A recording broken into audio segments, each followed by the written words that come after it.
ओम नमः शिवाय दोस्तों। हिंदू धर्म में महाशिवरात्रि का खास महत्व है। इस दिन सभी भक्त शिवलिंग पर जल चढ़ाकर अपनी आस्था को व्यक्त करते हैं। लेकिन क्या है महाशिवरात्रि के पीछे की कथा, जानेंगे। इससे पहले मैं हूं दीपिका और स्वागत है आपका मेरे यूट्यूब चैनल स्टोरी मेट में। वीडियो पसंद आए तो वीडियो को लाइक और चैनल को सब्सक्राइब जरूर कीजिए। शिव पुराण के अनुसार पौराणिक काल में एक जंगल में गृध्रो नाम का शिकारी रहता था। वह हर रोज किसी न किसी जानवर का शिकार कर अपने परिवार का पेट भरता था। एक दिन गृध्रो शिकार की खोज में जंगल की तरफ निकला, लेकिन दिन बीत जाने पर भी उसे एक भी शिकार न मिला। रात हो गई।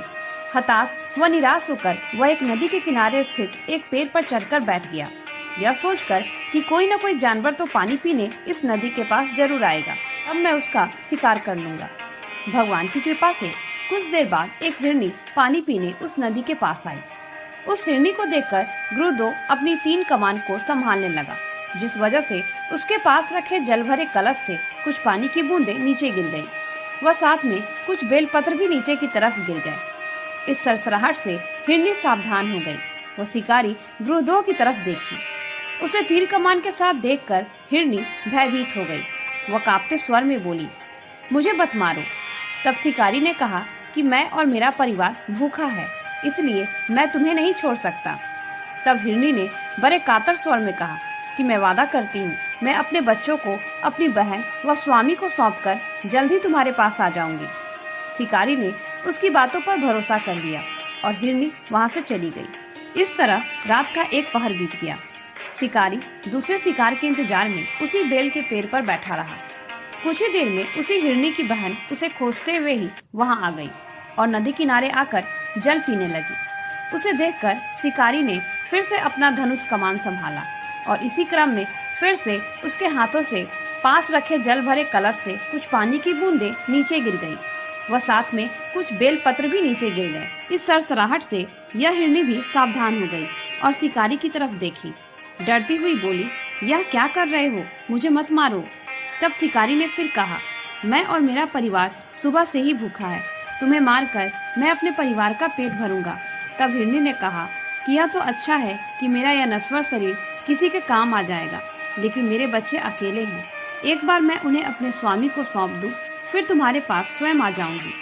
लेकिन शिकारी ने उसकी बात नहीं मानी।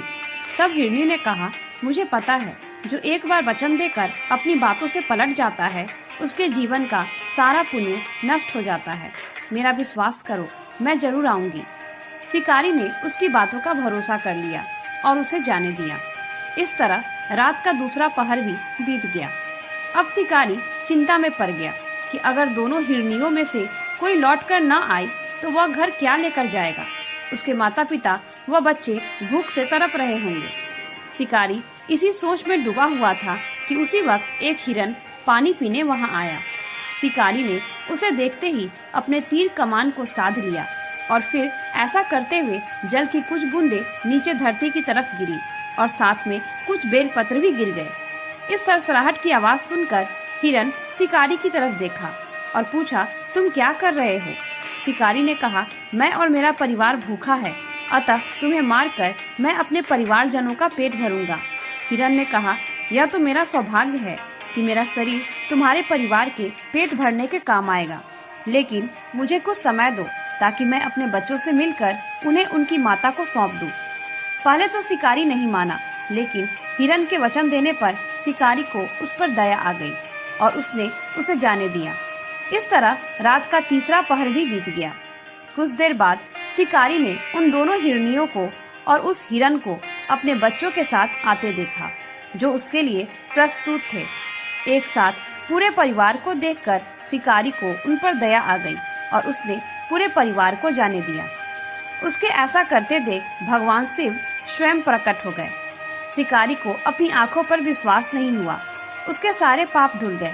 भगवान शंकर ने कहा, तुमने अनजाने में ही सही भूखे रहकर 3 प्रहर शिवलिंग पर जल और बेलपत्र चढ़ाए, जिससे तुम्हारा सारा पाप नष्ट हो गया। वास्तव में शिकारी जिस पेड़ पर बैठा था वह बेल का पेड़ था और उस बेल के पेड़ के नीचे शिवलिंग था, जो पत्तियों से ढके होने के कारण गृध्रो के ध्यान में नहीं आया। अनजाने में ही की गई पूजा से उसे शिव की कृपा प्राप्त हुई। और वह सुख समृद्ध हो गया। भगवान शंकर बड़े ही भोले हैं। अपने भक्तों पर उनकी कृपा ऐसी ही बनी रहे। वीडियो पसंद आए तो लाइक जरूर करना और कमेंट बॉक्स में ओम नमः शिवाय तो जरूर लिखना दोस्तों, ताकि आप पर भी उन पर कृपा बनी रहे। ओम नमः शिवाय।